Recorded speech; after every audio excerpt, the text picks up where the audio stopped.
अगर आप देखें तो आज तक हम लोगों ने लिविंग वर्ल्ड का डेटा है 1.7 टू 1.8 मिलियन स्पीसीज को आइडेंटिफाई कर लिया है अर्थ पे। तो ये जो टर्म है बायोडाइवर्सिटी है रॉजन साहब ने दी थी एंड इस टर्म को पॉपुलराइज किया था एक सोशियो बायोलॉजिस्ट ने जिनका नाम था एडवर्ड विल्सन। 20,000 से भी ज्यादा अलग अलग स्पीसीज है एंट की, 20,000 से भी ज्यादा अलग अलग स्पीसीज है ऑर्किड की, आपकी 28,000 से भी ज्यादा अलग अलग स्पीसीज है फिशेस की, और 3 लाख से भी ज्यादा अलग अलग आपकी स्पीसीज पाई जाती हैं बीटल्स की। सो हेलो एवरीवन, कैसे हैं आप सब लोग? I hope each and every one of you is doing absolutely great. My name is doctor Vipin Kumar Sharma और मैं आप सभी लोगों का तहे दिल से स्वागत करता हूं in the last lecture of this mind map series on our beautiful सा चैनल कंपटीशन वाला। आज हम हमारी इकोलॉजी को खत्म करने वाले हैं with the discussion of chapter biodiversity and it's conservation. अब ये जो शब्द है ये आप पहली बार नहीं सुन रहे। ये जो बायोडाइवर्सिटी शब्द है ये हमने हमारे पहले चैप्टर में भी सुना था, यानी लिविंग वर्ल्ड में भी सुना था। बायो का मतलब है लिविंग और डाइवर्सिटी का मतलब है हेट्रोजिनिटी, यानी भिन्न भिन्न प्रकार के, भांति भांति के, डिफरेंट टाइप के। उसे डाइवर्स कहा जाता है कि कितने अलग अलग प्रकार की लिविंग चीजें हमारे अर्थ पे पाई जा रही हैं। That is our biodiversity. और इस बायोडाइवर्सिटी को कंजर्व करना भी बहुत जरूरी है, बिकॉज अगर आप देखें तो आज तक हम लोगों ने लिविंग वर्ल्ड का डेटा है 1.7 टू 1.8 मिलियन स्पीसीज को आइडेंटिफाई कर लिया है अर्थ पे। अब उनमें से काफी सारी ऐसी स्पीसीज हैं जो कि एक्सटिंक्ट होने की कगार पे हैं, काफी सारी ऐसी स्पीसीज हैं जो रिसेंट टाइम में एक्सटिंक्ट हो चुकी हैं। तो इन स्पीसीज को जो कि एक्सटिंक्ट होने की कगार पे हैं, जो थ्रेटेंड हैं, इनको हमें बचाना है, क्योंकि जितनी ज्यादा अलग अलग प्रकार की स्पीसीज हमारे इकोसिस्टम में रहेंगी उतना ही ज्यादा हमारा इकोसिस्टम प्रोडक्टिव रहेगा, उतना ही हमारा अर्थ सस्टेनेबल रहेगा। तो हमें पर्यावरण का संरक्षण करना पड़ेगा, बायोडाइवर्सिटी को बचाना पड़ेगा। तो हम कैसे बचा सकते हैं, उन सारे मेथड्स के बारे में भी हम डिस्कस करेंगे, और बायोडाइवर्सिटी क्या है इसके बारे में भी हम लोग जान रहे होंगे। और 3 स्लाइड्स के अंदर हम लोगों ने इस चैप्टर को कंसोलिडेट किया है। काफी प्यारी प्यारी स्लाइड बनी है, डेटा आपका छूटा नहीं है। तो आप अंडरस्टैंडिंग पर्पज से अगर आप देखें तो ये जो स्लाइड्स हैं ये बेस्ट होने वाली हैं। आपको at the time of revision बहुत अच्छी चीजें देखने को मिल रही होंगी, और ये बहुत जनरल आपका एक छोटा सा डिस्कशन है जो हमने 4th स्लाइड में लिया है। तो let's start discussing about biodiversity. जैसा मैंने कहा, बायो का मतलब है लिविंग या related to life, and diversity का मतलब है हेट्रोजिनिटी, यानी डिफरेंट डिफरेंट टाइप के। तो ये जो टर्म है बायोडाइवर्सिटी है रॉजन साहब ने दी थी एंड इस टर्म को पॉपुलराइज किया था एक सोशियो बायोलॉजिस्ट ने जिनका नाम था एडवर्ड विल्सन। तो पॉपुलराइज किया था एडवर्ड विल्सन साहब ने, टर्म उन्होंने नहीं दी थी, टर्म आपके रॉजन साहब ने दी थी। बायोडाइवर्सिटी का अंदाजा आप इस बात से लगा सकते हैं कि दुनिया में अर्थ पे लगभग 20,000 से ज्यादा स्पीसीज तो एंट की और ऑर्किड की ही पाई जाती हैं। यानी 20,000 अलग अलग प्रकार की चींटियां हैं। हमको सिर्फ छोटी वाली चींटी, काली चींटी, लाल चींटी, बड़ा वाला चींटा, फौजी मकोड़ा, सिर्फ यही पता है, इसके अलावा कुछ नहीं पता। लेकिन 20,000 से भी ज्यादा अलग अलग स्पीसीज है एंट की, 20,000 से भी ज्यादा अलग अलग स्पीसीज है ऑर्किड की, आपकी 28,000 से भी ज्यादा अलग अलग स्पीसीज है फिशेस की, और 3 लाख से भी ज्यादा अलग अलग आपकी स्पीसीज पाई जाती हैं बीटल्स की। इतनी ज्यादा बायोडाइवर्सिटी पाई जाती है ना? तो अगर आप देखें तो आज तक हम लोग कितनी स्पीसीज को आइडेंटिफाई कर चुके हैं? अकॉर्डिंग टू IUCN की 2004 की रिपोर्ट, IUCN मतलब international union of conservation of nature and natural resources, full form भी पूछ लिया जाता है। हम मोर देन 1.5 मिलियन स्पीसीज को आज तक धरती पे आइडेंटिफाई कर चुके हैं, which number is around 1.7 to 1.8 million. काफी सारे साइंटिस्ट का ऐसा कहना है कि भाई ये तो वो स्पीसीज है जो हमने आइडेंटिफाई कर ली हैं, काफी सारी ऐसी भी तो स्पीसीज होंगी जिन तक हम आज तक पहुंचे ही नहीं है।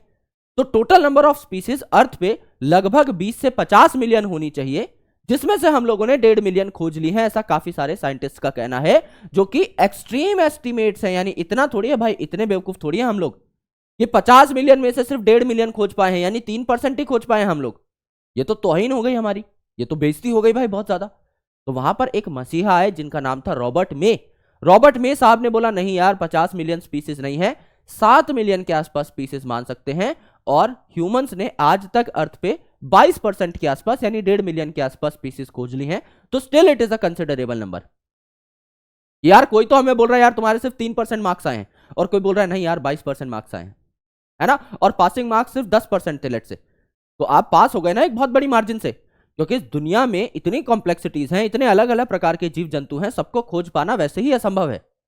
क्योंकि आपको एक कोर टीम चाहिए टेक्सोनॉमिस्ट की, जिनको अच्छी खासी इन डेप्थ नॉलेज हो, जो कहीं भी जाएं तो पता लगा पाए कि कौन सा ऑर्गेनिज्म पुराना है जो कि पहले से आइडेंटिफाई हो चुका है और कौन सा ऑर्गेनिज्म नया है। तो बहुत डिफिकल्ट काम है, इसको वैसे भी 100% एक्यूरेसी से करना संभव है ही नहीं।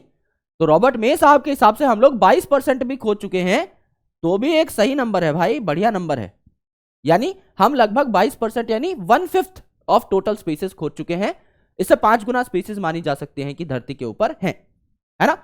जितने भी स्पीसीज हैं इनको बनने में तो मिलियंस ऑफ ईयर्स लग गए इवोल्यूशन के दौरान, लेकिन मात्र जिस स्पीड से हम लोग जा रहे हैं अगले 200 साल में ये सारी स्पीसीज गायब हो सकती हैं। अगर हम इसी तरीके से पेड़ों को काटते रहे, अगर हम इसी तरीके से डिफॉरेस्टेशन करते रहे, रिफॉरेस्टेशन को रोकते रहे, सॉइल इरोजन इसी प्रकार से अगर होता रहा, पॉल्यूशन अगर इसी प्रकार से बढ़ता रहा, तो अगले 200 साल में ये सारी की सारी लिविंग स्पीसीज गायब हो जाएंगी। आने वाली 100 साल में लगभग 50% ऑफ द स्पीसीज गायब हो जाएंगी, जिसके बाद ह्यूमन का सर्वाइवल बिल्कुल भी नहीं हो पाएगा इस अर्थ पे। क्योंकि स्पीसीज हैं तो हम लोग हैं, हम लोगों की वजह से स्पीसीज नहीं है, राइट। एवरी स्पीसीज, जैसा कि हम लोगों ने लिविंग वर्ल्ड चैप्टर में पढ़ा था, every species is contributing to the ecosystem. तो जाहिर सी बात है हर स्पीसीज की अपनी महत्वता है, अपनी इंपॉर्टेंस है, तो उसको हम नकारना नहीं चाहते बिल्कुल भी। हर स्पीसीज अपना अपना कंट्रीब्यूशन दे रही होती है। भाई जितनी भी स्पीसीज आज तक हम लोगों ने आइडेंटिफाई करी हैं, डिस्कवर करी है, इसमें से 70% एनिमल है। यानी 1.7 to 1.8 मिलियन स्पीसीज अगर हम लोगों ने आइडेंटिफाई करी है, तो उसमें से 1.2 मिलियन 12 लाख के आसपास जो स्पीसीज हैं वो एनिमल्स की हैं। और इन एनिमल्स में से भी, सारे एनिमल्स में से भी 70% क्या है, अकेले इंसेक्ट हैं, है ना। 22% के आसपास प्लांट और फंगस हैं। इजी कैलकुलेशन के लिए फंगस को प्लांट के साथ रख लिया जाता है, और फंगस बहुत डाइवर्स है। मतलब फंगस का जो नंबर है काफी सारे एनिमल्स और काफी सारे बड़े बड़े प्लांट से भी ज्यादा है, इतनी ज्यादा इनकी स्पीसीज पाई जाती हैं। तो अगर प्लांट आप देखें तो प्लांट में कौन कौन आता है, algae, bryophyte, pteridophyte, gymnosperms, angiosperms. Angiosperms सबसे ज्यादा डोमिनेटिंग होते हैं, सबसे ज्यादा इनकी स्पीसीज होती हैं। जस्ट आफ्टर दैट फंगस आपका सेकंड पोजीशन पे बैठा होता है, उसके बाद बाकी सारे प्लांट्स आएंगे। इतना आपका डाइवर्स होता है फंजाई। और बचा हुआ जो 8% है, इसमें बाकी चीजें आ गई, आपके प्रोटिस्टेंस वगैरह, मोनेरन्स वगैरह आ गए, राइट। तो आपका 70% एनिमल्स, 22% प्लांट और फंगस, 8% अदर्स। और इन 70% एनिमल में से भी आपका क्या हो गए, 70% टोटल एनिमल्स का 70% हो गए इंसेक्ट। यानी अगर आपको कोई बोले इस दुनिया में अगर 100 ऑर्गेनिजम्स हैं, टोटल ऑर्गेनिज्म, प्लांट, एनिमल सब मिला करके, तो इंसेक्ट कितने होने चाहिए। टोटल एनिमल्स का 70% है इंसेक्ट, है ना। यानी ओवरऑल पूरे नंबर का आप मान सकते हैं 49 to 50% इंसेक्ट है। यानी आप एक रफ कैलकुलेशन लगाएं तो आप कह सकते हैं दुनिया में हर दूसरा ऑर्गेनिज्म इंसेक्ट है, हर दूसरी नई स्पीसीज इंसेक्ट है।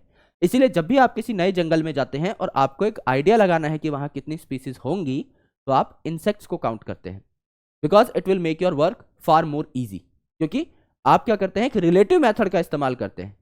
आप एक जंगल में गए, एक छोटे पार्ट को आपने नोटिस किया और आपने देखा कि यार यहां पर 500 अलग अलग टाइप के इंसेक्ट्स पाए जा रहे हैं, यानी 500 इंसेक्ट स्पीसीज है। तो आप ये रफली एस्टिमेट कर सकते हो कि यहाँ पे टोटल स्पीसीज आपकी 1000 होंगी, प्लांट, एनिमल सब कुछ मिला करके। तो आप इंसेक्ट्स का डेटा निकालते हो और उसको एक्स्ट्रापोलेट करते हो, उसी से आप रिलेटिव अबंडेंस निकाल लेते हो बाकी सारे ऑर्गेनिजम्स की। तो इंसेक्ट्स का डेटा बहुत ज्यादा इंपॉर्टेंट माना जाता है, ठीक है। अगर आप देखें तो ये जो बायोडाइवर्सिटी है ना, ये अलग अलग लेवल्स पे हो सकती है। बायोलॉजी के हर लेवल पे आपको डाइवर्सिटी देखने को मिलती है। फॉर एग्जांपल बायोमोलिक्यूल्स देखिए, वो भी अलग अलग टाइप के थे। लिपिड है, प्रोटीन है, कार्बोहाइड्रेट है, न्यूक्लिक एसिड है। फिर इनसे बनती हैं ऑर्गेनेल्स, ये भी अलग अलग टाइप की थी। Mitochondria, chloroplast, nucleus, peroxisome, endoplasmic reticulum, Golgi complex, lysosome, vacuole. फिर आपके सेल्स बनते हैं, वो भी अलग अलग टाइप के। प्लांट में अगर आप देखोगे तो अलग अलग टाइप के सेल्स हैं। एनिमल्स में अगर आप देखोगे अलग अलग टाइप के सेल हैं। कोई कॉलमनार सेल है, कोई आपका चपटा सेल है, राइट, कोई गोल मटोल सेल है, कोई लंबा न्यूरॉन जैसा सेल है। बहुत अलग अलग वेरिएशंस है। फिर टिश्यूज बनते हैं, एनिमल में और प्लांट में अलग अलग टाइप के टिश्यूज भी हैं। जैसे एनिमल में है आपके एपिथेलियल, मस्कुलर, न्यूरल, इस टाइप के टिश्यूज। प्लांट में है आपके मेरिस्टेमेटिक और परमानेंट टिश्यूज। फिर इनसे ऑर्गन बनते हैं। तो प्लांट में ऑर्गन हो गए आपके लीफ, स्टेम, रूट, और हमारे यहां पर एनिमल्स के अंदर ऑर्गन हो गए आपके stomach, liver, kidney and so on.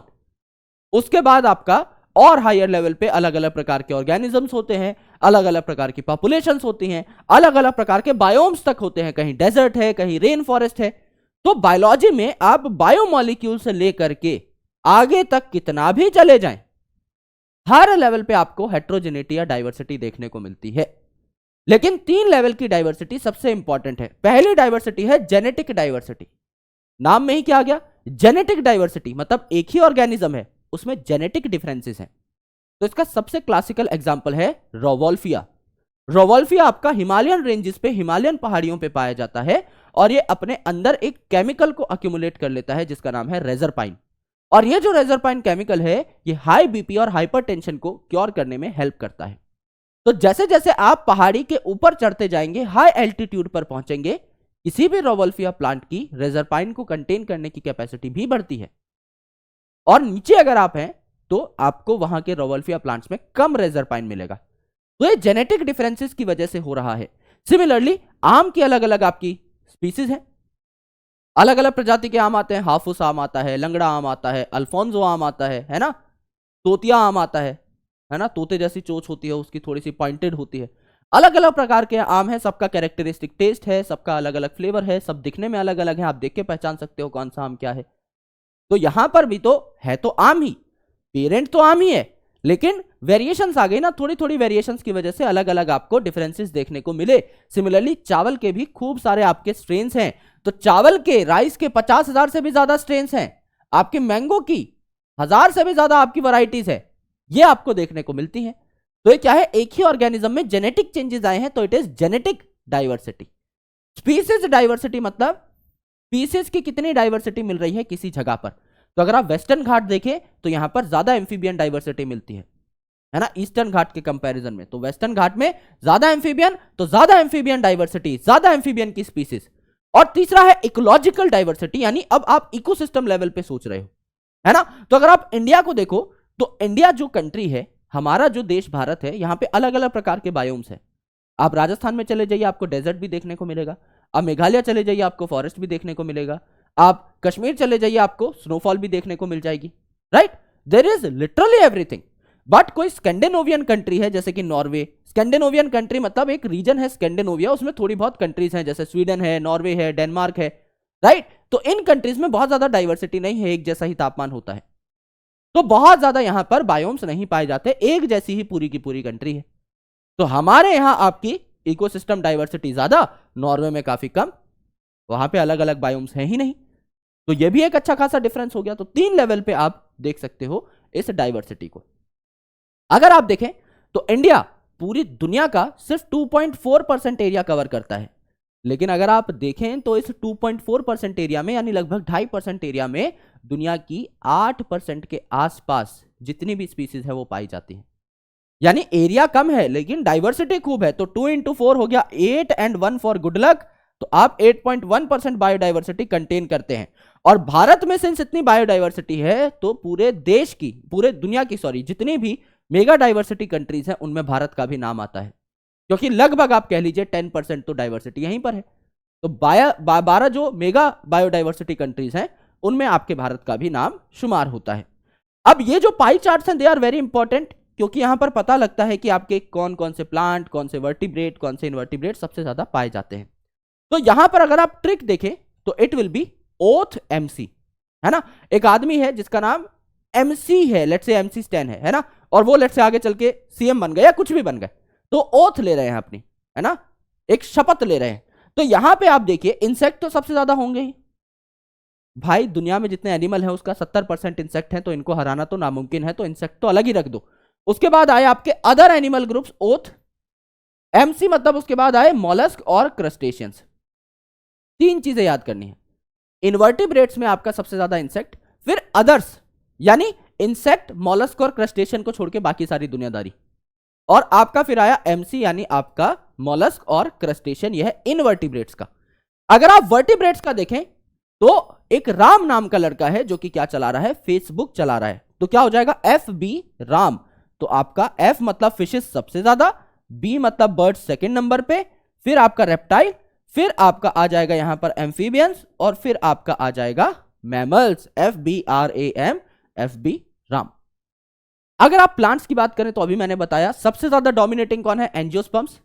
Second number पे डोमिनेटिंग कौन था, फंगस, एंजियोस्पर्म के जस्ट बाद।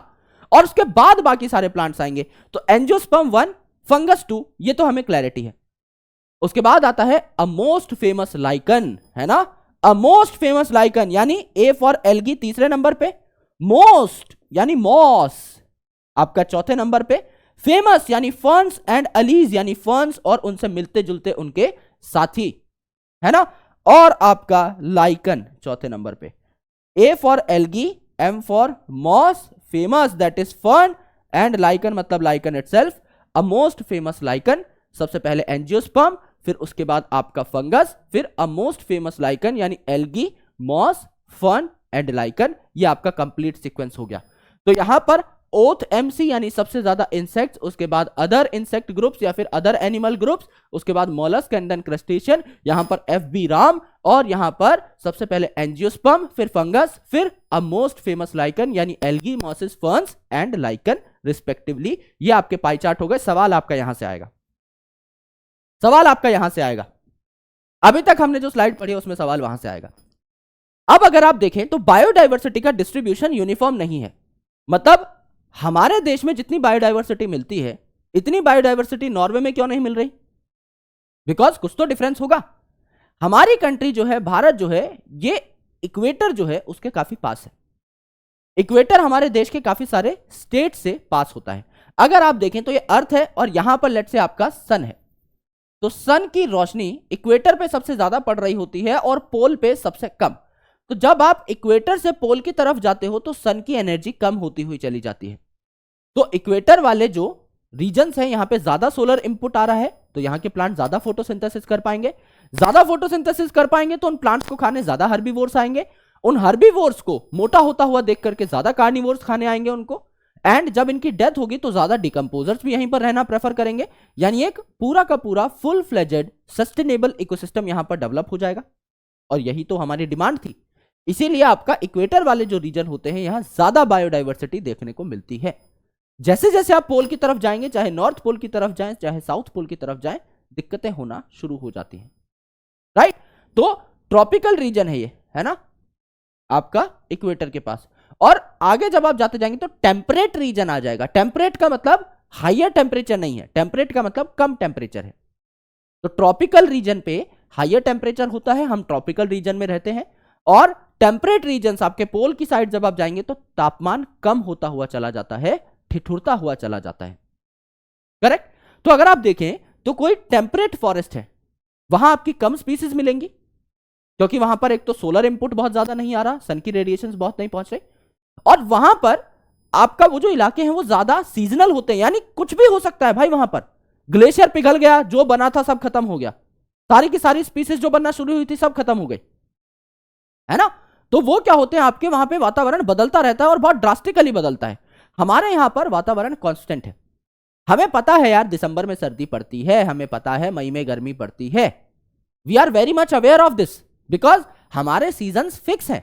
इसके ऊपर कोई बहुत बड़ी आपदा नहीं आती, है ना। ऐसा नहीं है कि ग्लेशियर पिघल करके 3 स्टेट आपके बह गए, है ना। This is really not possible, है ना। कई बार देखिए कुछ तो आपके कैलेमिटीज आती ही है ना, नेचुरल डिजास्टर्स आते ही रहते हैं, लेकिन यहां पर ये चीजें ज्यादा फ्रीक्वेंट हैं पोल्स पे। हमारे यहां पर ये चीजें इतनी फ्रीक्वेंट नहीं है, तो यहां पर स्पीशिएशन हो सकती है, यहां पर बाकायदा स्पीसीज का निर्माण हो सकता है, क्योंकि स्पीसीज को बनने में टाइम चाहिए, it's a time based thing. उनको अनडिस्टर्ब्ड एनवायरनमेंट चाहिए, एक जैसा एनवायरनमेंट चाहिए, तो वो ट्रॉपिक रीजन पे ज्यादा बन सकती है, पोल्स पे ज्यादा नहीं बन सकती। इसीलिए पोल्स पे कम स्पीसीज मिलेंगी, इसीलिए पोल्स पे आप स्टडी बेटर कर सकते हो। भाई पोल्स पे कम कम स्पीसीज दिख रही हैं, बहुत दूर दूर हैं, आप उनका अच्छे से आइडिया लगा सकते हो। अब ट्रॉपिक रीजन में जहां पैर रखा वहीं 10 स्पीसीज पड़ी हुई हैं, तो उनमें से काफी सारी स्पीसीज आपकी छूट जाएंगी, आप उन पे रिसर्च नहीं कर पाओगे। इसीलिए टेम्परेट पे हम लोग बढ़िया रिसर्च कर पाते हैं, और ट्रॉपिक में रिसर्च करना उतना आसान नहीं है, क्योंकि यहाँ पे स्पीसीज हैं ही इतनी सारी। तो नंबर ऑफ स्पीसीज आपकी घटती जाती है इक्वेटर टू पोल। इसको प्रूफ करते हैं भाई 0 डिग्री यानी इक्वेटर पे कोलंबिया प्रेजेंट है, जहां पे 1400 स्पीसीज ऑफ बर्ड्स है। फिर इंडिया एग्जैक्टली इक्वेटर पे नहीं है, कुछ स्टेट्स इक्वेटर पे हैं, तो नियर इक्वेटर है, तो यहां पे 1200 स्पीसीज ऑफ बर्ड्स है। थोड़ा सा ऊपर आप और गए 41 डिग्री पे, तो आपको न्यूयॉर्क दिखाई दिया, जहां पे 105 स्पीसीज ऑफ बर्ड है।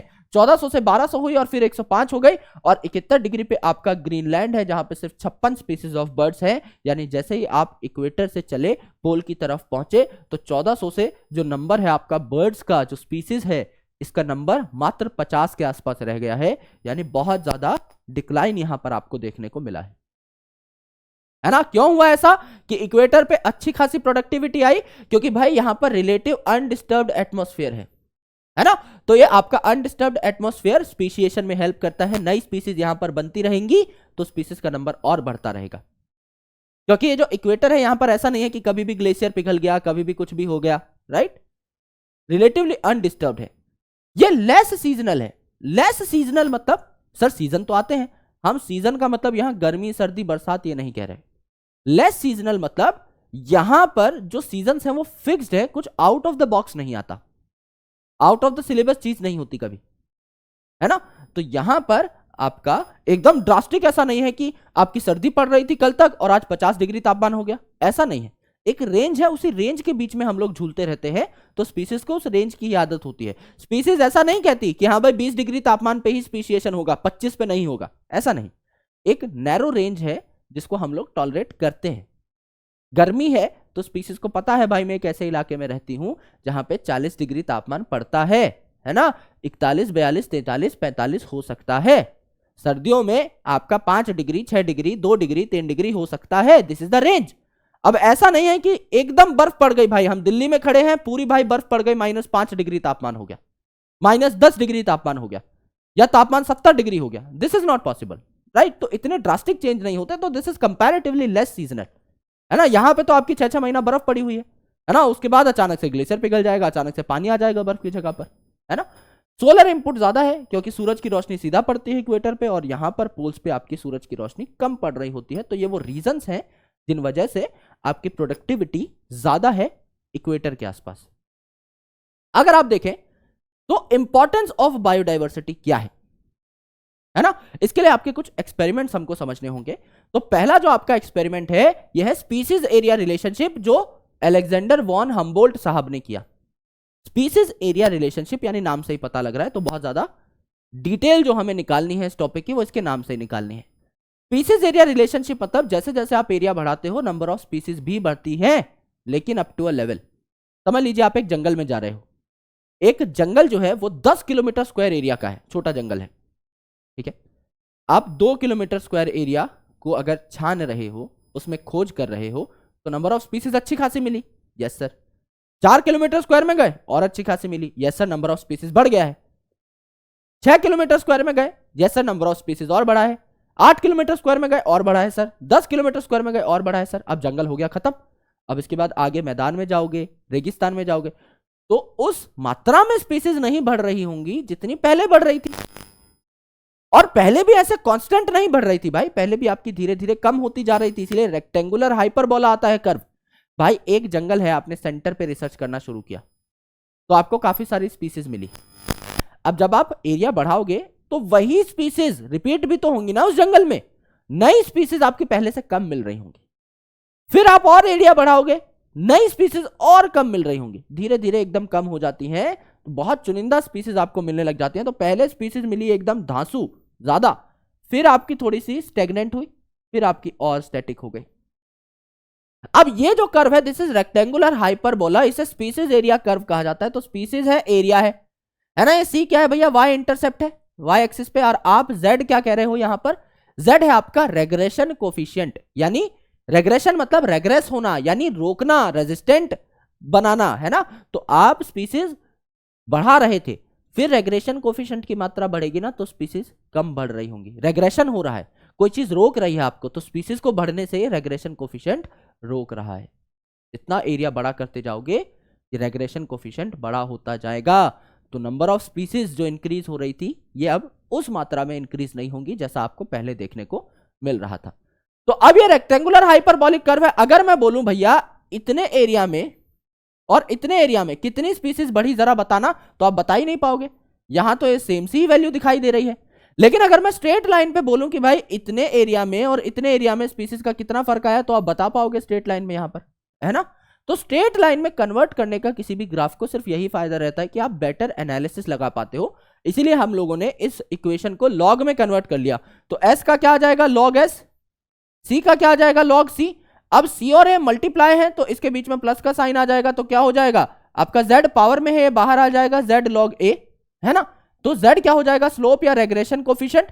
तो इसकी वैल्यू यूजुअली 0.1 टू 0.2 होती है, लेकिन जब आप एक बहुत बड़े इलाके में जाते हो तो इसकी वैल्यू बढ़ जाती है और 6 गुना हो जाती है। 0.1 का 6 गुना 0.6, 0.2 का 6 गुना 1.2। यानी समझ लीजिए आप कहीं जा रहे हैं और आपकी किसी से लड़ाई हो गई है, एक आदमी आया है आपसे लड़ने, है ना, तो बढ़िया भाई गुतम गुताई हो गई उसके साथ, है ना, आपने 2 घुसे मारे, उसने 2 घुसे मारे, पर आप अपनी मंजिल तक पहुंच गए क्योंकि टक्कर की लड़ाई आपने लड़ी। अब आप आगे चल के देखिए 6 लोग खड़े हैं आपके इंतजार में, यूं, है ना, हॉकी वॉकी कुछ नहीं है, सिर्फ लोग ही हैं, तो आप वापस भाग जाओगे, कितने भी शूरवीर हो आप वापस भाग जाओगे, करेक्ट, क्योंकि आपको पता है अब जो रेजिस्टेंस मेरे सामने खड़ी है, अब जो रेग्रेशन मेरे सामने खड़ा है वो बहुत बड़ा है, तो आप आगे नहीं जाओगे। एक नंबर के बाद ये जो आपकी रेजिस्टेंस है, ये जो आपका रेग्रेशन है, ये लेवल इतना हो जाता है, जेड वैल्यू इतनी हो जाती है कि फिर स्पीसीज बहुत कम बढ़ रही होती हैं।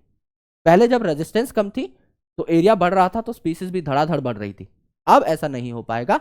दिस इज हम्बोल्ट्स कर्व, जो कि टेक्निकली होता है आपका रेक्टेंगुलर हाइपरबोला, लेकिन आप इसको स्ट्रेट लाइन में भी कन्वर्ट कर सकते हो लॉग स्केल की इसकी इक्वेशन बना करके।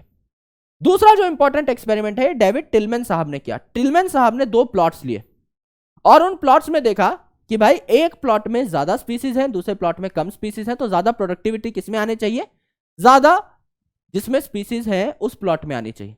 तो उन्होंने देखा कि जिस जगह ज्यादा स्पीसीज है ना उस जगह एनुअल वेरिएशन कम है, यानी प्लांट भी अच्छा प्रोडक्टिविटी दिखा रहे हैं, तो प्लांट की प्रोडक्टिविटी को कंपनसेट करने के लिए वहां ज्यादा एनिमल्स भी आए, हर्बीवोर भी आए और आपके कार्निवोर भी आए। यानी जितनी प्रोडक्टिविटी बढ़ रही है उतना खाने वाले भी बढ़ रहे हैं, तो नंबर ऑफ स्पीसीज बढ़ रही है, इकोसिस्टम और ज्यादा सस्टेनेबल हो रहा है जहां ज्यादा स्पीसीज है। जहां कम स्पीसीज है वहां आपका थोड़ा ठीक ठाक सा ही सिस्टम चल रहा है ना। तो more the biodiversity more the stability and sustainability, ये डेविड टिलमैन साहब ने कहा। और फिर एक आपका बहुत प्यारा सा एक्सपेरिमेंट आता है, it's called as rivet popper hypothesis, जो कि पॉल एल्ड्रिक साहब ने दी। रिवेट पॉपर हाइपोथेसिस में हम इकोसिस्टम को बोलते हैं कि एक हवाई जहाज है, एक प्लेन है, और यहां पर जो बुल्ट्स हैं जिनसे प्लेन के सारे पार्ट्स जुड़े हुए हैं, ये एक्चुअल में क्या है, पॉपर्स हैं, ये बोल्ट्स हैं। तो समझ लीजिए यहां पर आप एक एक बोल्ट को निकाल रहे हो, एक एक स्पीसीज को निकाल रहे हो, तो इकोसिस्टम कमजोर होता चला जाएगा। यस, और समझ लीजिए आपने पंख वाला बोल्ट निकाल दिया, तो अब पंख अगर आपका डिस्टेबलाइज हो गया तो प्लेन ही क्रैश हो जाएगा। यानी ये जो आपके पंख वाले आपके बोल्ट्स हैं ये की स्पीसीज है। की स्पीसीज मतलब ऐसी स्पीसीज जो सबको जोड़ करके रखती हैं, एक फूड वेब का सेंटर बनाती है, इनको काफी लोग खा रहे होते हैं, तो ये काफी जगह कनेक्शन बना रही होती है। अगर ये मिस हो गया तो काफी सारी फूड चेन्स डिस्टेबलाइज हो जाएंगे और पूरा इकोसिस्टम खत्म हो जाएगा। तो इन्होंने एक प्लेन का उदाहरण लेके ये समझाने की कोशिश करी कि किस तरीके से आपका एक इकोसिस्टम काम करता है। अगर आप अमेज़न रेन फॉरेस्ट में देखें तो बहुत सारी स्पीसीज पाई जाती हैं। फॉर एग्जाम्पल इनवर्टिब्रेट्स की 1,25,000 के आसपास स्पीसीज, जो कि बहुत ज्यादा है, लेकिन जो अमेज़न रेन फॉरेस्ट है इन्हें हमारे प्लेनेट अर्थ के लंग्स कहा जाता है। यहां इतने प्लांट्स हैं, इतने एनिमल्स हैं, इतना स्टेबलाइज्ड इकोसिस्टम है कि सबसे ज्यादा ऑक्सीजन यहीं से निकल रही होती है पूरे अर्थ की। तो यहां पर इतनी स्पीसीज होना बहुत ही आम बात है। तो वैसे भी दुनिया में सबसे ज्यादा इंसेक्ट्स ही हैं भाई, टोटल जितने भी हमारे ऑर्गेनिजम्स हैं उनमें से 50% के आसपास इंसेक्ट्स हैं, तो 1.25 लाख के आसपास यहां पर इंसेक्ट देखने को मिलते हैं। प्लांट है आपके 40,000 के आसपास। फिर है आपका, देखिए सबसे ज्यादा इंसेक्ट है, फिर प्लांट हो गए, फिर आ गए आपके एफ बी राम जो कि हमने देखा था, तो फिशेस सबसे ज्यादा हो जाएंगी आपकी 3,000, बी यानी बर्ड्स 1,300, फिर आपके रेप्टाइल सबसे कम चलेगा यहां पे, तो RAM था, यहां पे क्या हो गया, सिर्फ ये याद करना है कि अमेज़न रेन फॉरेस्ट में रेप्टाइल सबसे एंड में डाल दो, नाम से ही याद आ जाएगा। तो यहां पर क्या हुआ, इनवर्टिब्रेट्स, फिर प्लांट, फिर एफ बी, आर तो नीचे चला गया, तो AM यानी एम्फीबियन और मैमल, और आपका रेप्टाइल सबसे नीचे चला गया। सिर्फ ये आपको बात याद करनी है, इनको आप अरेंज कर पा रहे होगे चुटकियों में, करेक्ट। ये आपने अमेज़न रेन फॉरेस्ट के बारे में देखा। अब आप देखिए लॉस ऑफ बायोडाइवर्सिटी। अब बायोडाइवर्सिटी जो है धीरे धीरे खत्म होती जा रही है। तो ये जो एपिसोड अभी चल रहा है एक्सटिंक्शन का, इसे 6th episode of mass extinction बोला गया है। आज से पहले ऐसे 5 एपिसोड हो चुके हैं हजारों साल पहले, जहां पर बहुत सारे ऑर्गेनिजम्स एक साथ एक्सटिंक्ट हो चुके हैं। ये 6th एपिसोड चल रहा है और ये पुराने सारे एपिसोड से 100 से 1000 गुना ज्यादा फास्ट और रॉबस्ट है, क्योंकि ह्यूमंस की एंट्री हो चुकी है। बाकी जो 5 आपके एपिसोड हैं जो पहले हुए हैं, वो ह्यूमंस के आने से पहले हुए हैं, तो काफी स्लो थे क्योंकि कोई पॉल्यूशन उस टाइम पर नहीं था, लेकिन फिर भी ऐसी चीजें नेचर करता रहता है। तो अभी जो चल रहा है 6th मास एक्सटिंक्शन, ये 100 से 1000 गुना ज्यादा फास्ट है प्रीवियस एपिसोड से। IUCN यानी international union of conservation of nature and natural resources ने रेड लिस्ट तैयार करी है, और ये रेड लिस्ट अपडेट भी होती है, एनसीईआरटी में इसे अपडेट नहीं किया गया है। रेड लिस्ट आपकी बहुत फ्रीक्वेंटली आती रहती है, तो इसके बाद और रेड लिस्ट भी आपकी आई होंगी, जहां पर ऐसे ऑर्गेनिजम्स जो रिसेंटली एक्सटिंक्ट हुए हैं उनके बारे में भी थोड़ा सा एक ट्रिब्यूट के तौर पे जानकारी दी जाती है, और ऐसे ऑर्गेनिजम्स जो कि वल्नरेबल हैं फॉर एक्सटिंक्शन, जो कि थ्रेटेंड है, जिनका एक्सटिंक्शन होने के अच्छे खासे चांसेस हैं, उनके बारे में भी जानकारी दी जाती है, जिससे उनको प्रोटेक्ट किया जा सके। तो पिछले 500 साल में आपके 784 के आसपास स्पीसीज एक्सटिंक्ट हुई हैं। अब इनवर्टिब्रेट्स यानी इंसेक्ट होते ज्यादा हैं तो एक्सटिंक्ट भी ज्यादा होते होंगे, और वर्टिब्रेट होते कम हैं तो एक्सटिंक्ट भी आपके कम होते होंगे, तो ये तो हमें पता है। और 784, इसको उल्टा लिख दो भाई, 87 लिख दो, 87 आपकी प्लांट की स्पीसीज पिछले 500 साल में गायब हो चुकी हैं। सबसे ज्यादा इनवर्टिब्रेट्स, फिर वर्टिब्रेट्स, और फिर 87 प्लांट की स्पीसीज गायब हो चुकी है। और पिछले 20 साल के अंदर अंदर ही 27 स्पीसीज आपकी गायब हो चुकी हैं दुनिया से। जैसे अगर आप डोडो देखें तो एक बर्ड है मॉरिशस का, ये गायब हुआ है। अगर आप क्वागा देखें तो क्वागा में ए आ रहा है, तो ये अफ्रीका का आपका एनिमल है। थाइलासीन अगर आप देखें तो यार टी का साउंड आ रहा है, ए और टी का, तो ऑस्ट्रेलिया का यहां पर ये एनिमल है। स्टेलर सी काउ में क्या आ रहा है, एस, स्टेलर सी, तो यहां पर रशिया में भी 2 एस लगातार आते हैं, तो आपका रशिया का है ये। बाली जवान और कैस्पियन क्या है, सब स्पीसीज है, स्पीसीज नहीं है, पागल मत हो जाना, सब स्पीसीज है टाइगर की, जो कि गायब हो चुकी हैं, बाली जवान और कैस्पियन। तो इतने सारे ऑर्गेनिजम्स गायब हो चुके हैं पिछले कुछ सालों में, और लगभग 15,500 के आसपास स्पीसीज ऐसी हैं जो थ्रेटेंड हैं, जिनके गायब होने का खतरा बना हुआ है। सबसे ज्यादा थ्रेट ऑफ एक्सटिंक्शन किसको होता है, एम्फीबियंस को। ये एक ट्रेंड देखा गया है कि सबसे ज्यादा जो थ्रेट ऑफ एक्सटिंक्शन होता है वो एम्फीबियंस को होता है। तो अगर आप देखें तो बर्ड्स जो है ना, बर्ड्स आपके 12% इनके एक्सटिंक्ट होने के चांसेस है, तो पहले लिखिए बर्ड्स। फिर मैमल्स जो है, बर्ड्स में 1 1 जोड़ दीजिए, है ना, 1 और 1, तो क्या हो गया, ये 2 और 3 हो गया, 23% आपके मैमल्स हैं। फिर इस 23 को उल्टा लिख दीजिए, 3 2, दैट इज एम्फीबियन, सबसे बड़ा नंबर हो जाएगा। और प्लांट जो है एनिमल से एक कदम छोटा होता है, जब हम किंगडम पढ़ रहे होते हैं, तो 31% के आसपास क्या हो गया आपके जिम्नोस्पर्म। यानी शुरुआत कीजिए बर्ड से, 1 2, नंबर सीधा सीक्वेंस में लिखिए, 1 2, दैट इज बर्ड्स, है ना। 1 2 के बाद 1 1 और जोड़ दीजिए, 2 3, ये क्या हो गया, मैमल्स। फिर 2 3 को उल्टा कर दीजिए, 32 हमारा सबसे बड़ा नंबर बनेगा, दैट इज फॉर एम्फीबियंस, उनके एक्सटिंक्शन के चांसेस सबसे ज्यादा हैं। और 32 में से 1 माइनस कर दीजिए, दैट इज जिम्नोस्पर्म्स, इतनी आपको देखने को मिलेंगी स्पीसीज, इतनी % गायब होते हुए, इनको इतना थ्रेट है, करेक्ट। अब ये गायब होती क्यों है, what are the causes of loss of biodiversity, इनको हम कहते हैं चांडाल चौकड़ी। यानी 4 ऐसे चांडाल हैं, 4 ऐसे राक्षस हैं, 4 ऐसे इविल हैं जो कि बायोडाइवर्सिटी को नुकसान पहुंचा रहे हैं, तो इन्हें इविल क्वार्टेट कहा जाता है ना। पहला आपका जो इविल है, यह है हैबिटेट लॉस एंड फ्रेगमेंटेशन, यानी आप हैबिटेट को ही खत्म करते जा रहे हैं, जहां पे कोई जानवर, कोई पक्षी, कोई ऑर्गेनिज्म रहता था। फ्रेगमेंटेशन यानी आप एक बड़े जंगल के टुकड़े करते जा रहे हैं, तो कुछ जानवर ऐसे होते हैं जो माइग्रेटरी होते हैं, जिनको घूम घूम के रहना पसंद होता है। अब वो माइग्रेट नहीं कर पा रहे हैं क्योंकि आपने उसकी हैबिटेट के टुकड़े कर दिए हैं।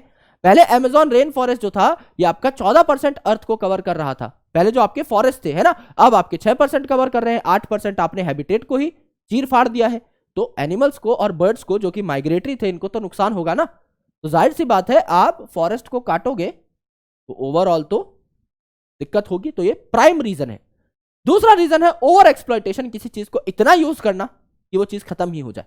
जैसे पैसेंजर पिजन है ना, तो अच्छा खासा उड़ता था, इसको भाई चिट्ठी देने का काम दे दिया, इसको शूटिंग में ले लिया, भाई तुम्हारे ऊपर गाना बनाएंगे, पैसेंजर जा जा जा, है ना। तो भाई ये एक्सटिंक्ट हो गया, चला ही गया सच में। टेलर सी काउ जो थी रशिया की, ये भी इसी तरीके से ओवर एक्सप्लॉयटेशन से गायब हुई। एलियन स्पीसीज इन्वेजन, मतलब एलियन स्पीसीज है, कोई स्पीसीज बाहर रहती है ना, अपने इलाके की नहीं है, जैसे कोई स्पीसीज भारत की नहीं है, उसको भारत में अगर लेके आओगे तो यहां पे रहने वाली स्पीसीज को तो वो नुकसान पहुंचाएगी ना, खुद ग्रो करना चाहेगी, तो बाकी जो स्पीसीज है उनके न्यूट्रिएंट्स उनके साथ मतलब छेड़खानी करेगी, उनकी ग्रोथ हैम्पर होगी। जैसे कि हम लोग वाटर हायासिंथ को लेकर आए थे, आइसोर्निया को, इसे टेरर ऑफ बंगाल भी कहा जाता है। बोले भैया बहुत खूबसूरत फूल हैं, बहुत खूबसूरत पत्तियां हैं, वाटर बॉडीज में उगाएंगे बढ़िया लगेगा, इतना उगा कि बाकी सारे ही खत्म हो गए, सारी फिशेज मर गई, सारा ऑक्सीजन आइसोर्निया ही चूस लेता था, है ना। पानी के सरफेस पे ऐसा ग्रो किया कि नीचे वाले ऑर्गेनिज्म को सनलाइट ही नहीं मिली, कोई फोटोसिंथेसिस ही नहीं हुआ पॉन्ड में, सिर्फ और सिर्फ वाटर हायासिंथ ही रहा। सिमिलरली आपका पार्थेनियम है, ये वीट की वैरायटी के साथ आई थी, कैरेट ग्रास इसे कहते हैं, किसी भी खाली मैदान में जाएंगे आपको पार्थेनियम खूब दिख जाएगी। ऐसा छोटा सा एक व्हाइट कलर का फूल होता है, ऐसा लगता है भैया छोटी किसी ने मिनिएचर गोभी उगा दी है, एकदम छोटा सा, है ना, एकदम डॉट जैसा, है ना, लंबी लंबी हरी हरी घास है और ऊपर white white white white colour के, आपको ऐसा लगेगा कि छोटे छोटे फ्लावर है, वो पार्थेनियम है। इसी तरीके से लेंटाना भी है। तो ये भैया बाहर से लेकर आए गए थे, इन्होंने फिर यहां पर अपना जमावड़ा बना लिया। सिमिलरली भाई नाइल पर्च जो थी, इसको जब वाटर बॉडीज में डाला गया तो नाइल पर्च ने 200 से भी ज्यादा स्पीसीज ऑफ सिक्लिड फिश को खत्म कर दिया, इसके लिए नेगेटिव साबित हुई। सिमिलरली अफ्रीकन कैटफिश को जब आपका वाटर बॉडीज में एंटर कराया गया, जिसका नाम था क्लेरियास गैरीपाइनस, तो इसने इंडिजीनियस कैटफिशेस जो पहले से रह रही थी वाटर बॉडी में भारत के, इनको भैया खत्म करना शुरू कर दिया। तो यहां पर क्या है, एक बाहर की species already existing indigenous species को नुकसान पहुंचाती है। को एक्सटिंक्शन, जिएंगे तो साथ साथ, मरेंगे तो तुम्हारे साथ साथ, ये एकदम पक्का वादा है को एक्सटिंक्शन का। समझ लीजिए कोई ऐसा इंसेक्ट है जो एक स्पेसिफिक प्लांट को पॉलिनेट करता है, एक स्पेसिफिक फ्लावर को पॉलिनेट करता है। अब समझ लीजिए ड्यू टू सम रीजंस वो इंसेक्ट आपका खत्म हो गया, एक्सटिंक्ट हो गया, तो इस फ्लावर में भी फर्दर पॉलिनेशन नहीं हो पाएगी और ये फ्लावर भी खत्म हो जाएगा, तो को एक्सटिंक्शन इसे कहा जाता है। तो अब किस वजह से आपकी बायोडायवर्सिटी खत्म होती है ये तो हमें पता लग गया, तो इसको रोकना भी पड़ेगा, कंजर्व भी करना पड़ेगा। तो यहां पर काफी सारे अप्रोचेस है मेरे भाई। नैरोली यूटिलिटेरियन अप्रोच, कि किसी की सोच अगर छोटी है तो उसको फायदे गिनाए जाए, नैरो फायदे गिनाए जाए। देखो मेडिसिन मिलती है, फल मिलते हैं, अनाज मिलता है, फूल मिलते हैं, है ना, ये सारी चीजें गिनाई जाए, फायदे गिनाए जाए, एक तरीके से मटीरियलाइज किया जाए चीजों को कि आपको क्या क्या फायदा होगा, ये उन्हें ज्यादा समझ में आती है बातें। ब्रॉडली यूटिलिटेरियन मतलब किसी की सोच बड़ी है तो उसको वैसे ही समझाया जा सकता है। देखो यार एस्थेटिक प्लेजर्स भी बहुत सारे हैं। सोचिए आप सुबह उठ रहे हैं, आप नंगे पैर घासों पे चल रहे हैं, चिड़िया के चहचहाने की आवाज आ रही है, सूरज पहाड़ के पीछे से निकल रहा है, इनको आप बड़ा विजन दिखा सकते हो, ब्रॉडली यूटिलिटेरियन। एंड में चढ़ाएंगे भैया माँ की कसम, एथिकल, ये अब भी नहीं मान रहे, देखो भाई माँ की कसम है, देखो भाई सारे जीव जंतु बराबर हैं, है ना, वसुधैव कुटुंबकम, सबकी इज्जत करनी है, सबको बराबर मानना है। फिर भाई थोड़ा सा एक ऐसा पर्सपेक्टिव लेके आएंगे जिससे तो वो माने ही माने। तो अलग अलग लेवल से मनाने के, तो यहां पर तीनों ही काम करते हैं depending upon what kind of people we are dealing with. तीनों अलग अलग अप्रोचेस हम लोग इस्तेमाल कर सकते हैं। तो कंजर्व करने के काफी सारे तरीके हैं। कुछ ऐसे तरीके हैं जहां पर हम ऑर्गेनिजम्स को, एनिमल्स को, प्लांट्स को उनकी ही जगह पर कंजर्व करते हैं। बहुत बड़ा जंगल है, उस जंगल को ही कंजर्व करने लग गए बाउंड्री बना करके, दैट इज ऑन साइट या इन सीटू कंजर्वेशन। कोई एनिमल है जो जंगल में सफोकेट हो रहा है, उसके सारे साथी मर चुके हैं, उसको हमें बचाना है, अदरवाइज वो भी मर जाएगा, थ्रेट ऑफ एक्सटिंक्शन है। हम उसे उठा करके एक चिड़ियाघर में ले आएंगे और उसको नेचुरल एनवायरनमेंट प्रदान करने की कोशिश करेंगे और उसका पूरा ख्याल रखेंगे manually, that is of site conservation यानी एक्स सीटू कंजर्वेशन। तो एक्स सीटू छोटे हैं, पहले इनको देख लेते हैं भैया। जूलॉजिकल पार्क यानी आपने जू बनाई यहां पर, तो जू जंगल में नहीं बनती, शहरों के बीच में एक छोटा सा इलाका है जहां पेड़ पौधे उगाए हुए हैं, यानी ऐसा आपको महसूस होगा कि हाँ ये आपका एक जंगल ही है। जानवर को ऐसा लगेगा कि ये जंगल ही है, नेचुरल एनवायरनमेंट ही है। और वहां पर उनकी फूड हैबिट्स को हम लोग नोट करेंगे, किस टाइम पे खाता है, किस टाइम पर कॉपुलेट या सेक्स करना प्रेफर करता है, किस टाइम पर पानी पीता है, किस टाइम पर सोता है, क्या खाता है। तो सारी हैबिट्स को हम लोग नोट करेंगे जिससे कि इसको बेटर से बेटर चीजें प्रोवाइड की जा सके, जिससे लंबा जिए। सिमिलरली बोटेनिकल गार्डन ऐसे गार्डन है जहां पर आप प्लांट्स को, जो थ्रेटेंड प्लांट्स होते हैं, इनको उठा उठाकर, उखाड़ उखाड़ कर लेकर आते हो और इनकी प्रॉपर केयर करते हो। वाइल्ड लाइफ सफारी, अब दो चीजें हैं, wild life safari, wild life sanctuary. हमेशा याद रखिएगा कि वाइल्ड लाइफ सफारी, भाई सफारी गाड़ी आती है ना, टाटा सफारी, अगर आपने सफारी गाड़ी खरीद ली है तो क्या घर में बैठे रहोगे? नहीं, उड़ाओगे, बाहर ले जाओगे, है ना? तो क्या करोगे? ऑफ साइड जाओगे। XC2 बाहर निकलोगे ना घरों से, गाड़ी ली है तो कहीं तो जाओगे, मार्केट जाओगे, स्कूल जाओगे, कॉलेज जाओगे, कहीं तो जाओगे, ऑफिस जाओगे। तो सफारी जो है, इससे याद रखना है कि ये ऑफ साइट कंजर्वेशन है। और वाइल्ड लाइफ सेंचुरी दिख जाए तो यहां समझ जाना है कि ऑन साइट, यानी उसी साइट पे आप कंजर्वेशन कर रहे हो। तो सफारी मतलब बाहर आप निकल रहे हो। फिर सीड बैंक है भाई, कोई आपका प्लांट था उसका सीड ले आए, कोई प्लांट था उसका पॉलन ले आए, है ना, और उसको आपका -196 डिग्री सेल्सियस लिक्विड नाइट्रोजन में प्रिजर्व कर रहे हो, तो क्रायो प्रिजर्वेशन है। तो सीड प्रिजर्व कर लो, पॉलन प्रिजर्व कर लो, जीन प्रिजर्व कर लो। तो ये gene bank, seed bank, pollen bank, ये जो है ये आपके क्रायो प्रिजर्वेशन में आते हैं। एनिमल्स है तो उनके स्पर्म प्रिजर्व कर लो, है ना, ओवम प्रिजर्व कर लो। ये सारी प्रिजर्वेशन आपकी ऑफ साइट है, क्योंकि इसको आप कहीं भी ले जा सकते हो। भाई अगर आप जंगल से किसी ऑर्गेनिज्म का सीड लेकर के आ रहे हो, किसी प्लांट का सीड लेकर के आ रहे हो लैब में, और लैब में उसे कंजर्व कर रहे हो, तो ऑफ साइट हो गया ना, है ना? वहीं जंगल में थोड़ी लैब बनाई है आपने। सिमिलरली अगर आप इन सिटू देखें तो हॉटस्पॉट्स आपके सबसे इंपॉर्टेंट है। हॉटस्पॉट मतलब ऐसे स्पॉट जो बहुत हॉट है, मतलब तापमान यहां ज्यादा नहीं है। हॉट मतलब in terms of number of species, यानी ये ऐसे इलाके हैं जहां नंबर ऑफ स्पीसीज बहुत ज्यादा है। तो समझ लीजिए भाई, शक्तिमान है, उसके पास दो ऑप्शन है। एक आपके स्कूल में आग लगी हुई है, वहां हजारों बच्चों को बचाना है, और एक आपका इंसेक्ट है जो किसी के पैर के नीचे आकर मरने वाला है, एक मच्छर है जिसको हम ताली बजा करके मार देने वाले हैं, उसको बचाना है। तो शक्तिमान किसको बचाएगा? शक्तिमान आपका बचाएगा इसको, आपके स्कूल वाले स्टूडेंट्स को। देखो दोनों जगह आपकी ऑर्गेनिज्म की डेथ हो रही है, लेकिन अगर एक डिसीजन लेना पड़े तो आप सब इतने समझदार हैं कि आपको पता है कि किसको बचाया जाएगा। करेक्ट है? यहां पर ऐसी ही चीज होती है, हम हर जगह पाए ही नहीं जा सकते, हम हर जगह अवेलेबल हो ही नहीं सकते हर स्पीसीज को बचाने के लिए। तो हम ऐसी स्पीसीज को बचाएं जो एक जगह पर पाई जा रही हैं और जो बहुत ज्यादा स्पेसिफिक है। कुछ ऐसी स्पीसीज है जो हर जगह नहीं पाई जाती आमतौर पे, है ना, उनको हम लोग बचाएं। जो स्पेसिफिक है उनको हम लोग बचाएं। तो हॉटस्पॉट जो होते हैं बहुत छोटे इलाके होते हैं, है ना। पूरी दुनिया का मान लो 2% जो इलाका है उसमें 30% के आसपास स्पीसीज डाइवर्सिटी पाई जा रही है, तो उस इलाके को हम लोग बचाएं। This is called as hotspot. तो पहले सिर्फ आपके 25 हॉटस्पॉट थे, अब नंबर आपका 9 बढ़ा दिया गया है, यानी 34 हो गए हैं। इसमें से 3 आपके भारत में ही है, जैसे वेस्टर्न घाट एंड श्रीलंका, आपका इंडो बर्मा और आपका हिमालय। ये 3 आपके हॉटस्पॉट है जो भारत में ही पाए जाते हैं, तो इनको हम लोग बचा सकते हैं। फिर आपके बायोस्फीयर रिजर्व है 14, आपके 90 के आसपास नेशनल पार्क्स हैं, और 448 यानी 450 के आसपास वाइल्ड लाइफ सेंचुरीज हैं जिनको हम लोग बचा सकते हैं। तो इनमें सबसे बड़ा कौन सा हुआ भाई? जिसका नंबर सबसे कम वो सबसे बड़ा हुआ ना। 448 450 वाइल्ड लाइफ सेंचुरीज है, यानी इनको बनाना आसान है, छोटे इलाके पे भी बन जाएंगे। लेकिन ये जो बायोस्फीयर रिजर्व्स हैं ये सिर्फ 14 हैं, यानी बहुत बड़े होते हैं, इनको इतनी आसानी से नहीं लगाया जा सकता कहीं पर। तो ये जो आपकी वाइल्ड लाइफ सेंचुरीज हैं ये आपके कई जगह देखने को मिलेंगी, बायोस्फीयर रिजर्व बहुत कम जगह आपको देखने को मिलेंगे।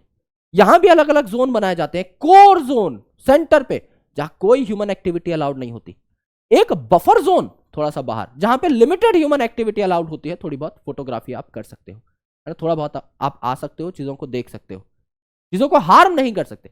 और एक आपका होता है आउटर जोन, है ना, जहां पर ह्यूमन एक्टिविटीज अलाउड होती हैं। इनकेस आपको थोड़े बहुत कुछ चीजें भी निकालनी है, लेट से कोई प्लांट है उससे गम निकल रहा है, तो वहां पे थोड़ी कमर्शियल एक्टिविटीज भी एक हद तक अलाउ करी जाती है। लेकिन कोर जोन जो होता है वहां आपके प्रिजर्वेशन चल रही होती है। तो दिस इज बायोस्फीयर रिजर्व, है ना। सेक्रेड ग्रूव्स जिनसे हमारी आस्था जुड़ी हुई होती है। आपने कई बार सुना होगा, काफी सारे ऐसे लोग होते हैं जो कि जंगलों में रहते हैं और जंगल के हर पशु पक्षी को, हर पेड़ को अपना भगवान मानते हैं या अपना फैमिली मेंबर मानते हैं और उनको हार्म नहीं होने देते। तो ये जो सेक्रेड ग्रूव्स है, यहां पर लोग खुद प्रिजर्व करते हैं बाकी वहां पर पाए जाने वाले ऑर्गेनिजम्स को, और किसी भी और इंसान को इन्वेड नहीं करने देते या हार्म नहीं पहुंचाने देते उन सारी चीजों को, है ना। तो ये सेक्रेड ग्रूव्स जो है, फॉर एग्जांपल खासी और जेंटिया पहाड़ियां जो है ये मेघालय में, इसी प्रकार से अरावली की जो श्रृंखला है ये है आपकी राजस्थान में, वेस्टर्न घाट है, इसी प्रकार से सरगुज चंदा बस्तर है आपके कहां पर, मध्य प्रदेश में। ये सारी चीजें आपकी क्या है? सेक्रेड ग्रूव्स है। तो इनको आस्था के आधार पर बचाया जाता है और बहुत अच्छी बात है ना।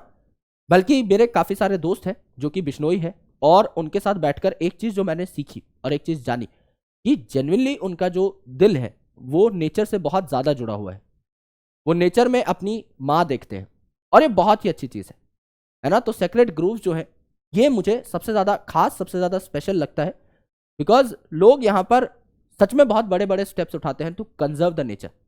मतलब आप एक बार उनके प्राण ले सकते हो, लेकिन उनके नेचर के प्राण नहीं ले सकते, इतने ज्यादा कॉन्शियस है नेचर के प्रति। कोई अगर आएगा नेचर को हार्म पहुंचाने, कोई अगर आएगा नेचर को थोड़ा बहुत भी छेड़ने, कोई किसी पेड़ को बहुत ज्यादा काटने आएगा, कोई कॉन्ट्रैक्टर अगर आ गए, है ना, तो ये पेड़ों से लिपट जाएंगे, पेड़ों को कटने नहीं देंगे।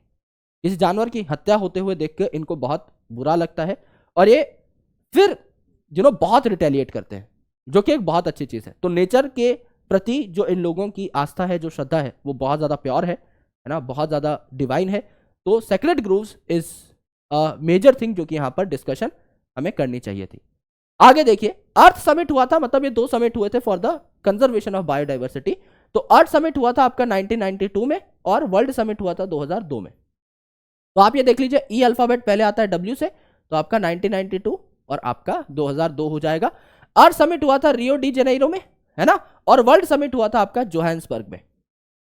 ये आपको देखना है बस, है ना। बायोडाइवर्सिटी कंजर्वेशन से रिलेटेड यहां पर शपथ ली गई थी और कहा गया था कि हाँ, हम बायोडाइवर्सिटी कंजर्व करेंगे।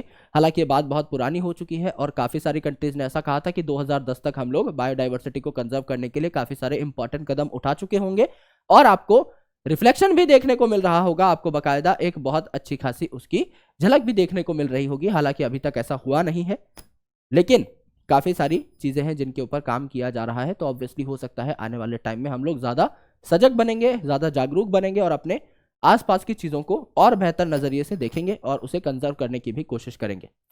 तो कुछ चीजें ऐसी हैं एनसीईआरटी के अंदर जो जानबूझ के डाली जाती हैं, जिससे कि आपका टेम्परामेंट चीजों को लेकर थोड़ा सा सेट हो। For example, reproductive health chapter इसीलिए डाला गया है कि उसमें टीचर्स के महत्वपूर्ण योगदान को, फ्रेंड्स के, पीयर्स के, पेरेंट्स के महत्वपूर्ण योगदान को लोगों के सामने लाया जा सके, कि कैसे वो हेल्प कर सकते हैं स्टूडेंट्स को to get better reproductive health, to get more aware about sex, और सेक्स एजुकेशन उनको ठीक तरीके से मिल सके। Similarly, human health and disease जो आपका चैप्टर है, उसके एंड में एक आर्टिकल आता है which is related to alcohol and drug abuse. वो आर्टिकल इसीलिए डाला गया है जिससे इस लेवल पे जो उस चैप्टर को ठीक तरीके से पढ़े उसको आइडिया लग जाए कि क्या क्या रिपरकशंस हो सकते हैं अल्कोहल के और ड्रग्स के, कि वो इन सारे जंजालों से मुक्त रहे। And similarly, environmental issues chapter जो अब डिलीट हो गया है, and biodiversity and it's conservation में जो एंड का कंजर्वेशन वाला पार्ट है, ये आपको ये एहसास दिलाने के लिए है कि you are no less than a superhero. आप अगर चाहो तो बायोडाइवर्सिटी कंजर्वेशन अपने लेवल पे शुरू कर सकते हो, छोटी मोटी चीजें करके, क्योंकि आपको पता लग ही चुका है कि ये जो मास एक्सटिंक्शन का एपिसोड चल रहा है, 6th एपिसोड, ये पॉल्यूशन की वजह से ज्यादा हो रहा है, ह्यूमन एक्टिविटीज की वजह से ज्यादा हो रहा है। So what you can do is you can reduce those activity at your level and your family level. अपने लेवल पे आप रिड्यूस कर सकते हैं प्लास्टिक के यूज को, छोटी मोटी चीजें करके वी कैन कंट्रीब्यूट। तो हम लोगों ने पूरी की पूरी माइंड मैप सीरीज अपने हस्तलिखित माइंड मैप से एक एक चीज, एक एक एनसीईआरटी का वर्ड अपने मुंह से निकाल के, बकायदा बहुत शॉर्ट नोट्स बना के कंप्लीट कर ली है। आज हमारा लास्ट लेक्चर है इस सीरीज का, and I hope you really enjoyed this series up. अगर आपको ये सीरीज देख करके मजा आया तो Vipu sir open the comment section, और मैं मिलता हूं आपसे और पढ़ाई वाले सेशंस में, क्योंकि अभी हम लोग और ज्यादा बेहतरीन स्ट्रेटजीज और बहुत ज्यादा सेशंस प्लान करने वाले हैं, जिससे कि हम लोगों का स्कोर बूस्ट हो for NEET 2024 and all upcoming examinations. तो thank you so much guys for watching this session up, lots of love. मिलता हूं आपसे अगले सेशन में, तब तक के लिए अपना ख्याल रखिए, पढ़ते रहिए, बढ़ते रहिए। शुक्रिया।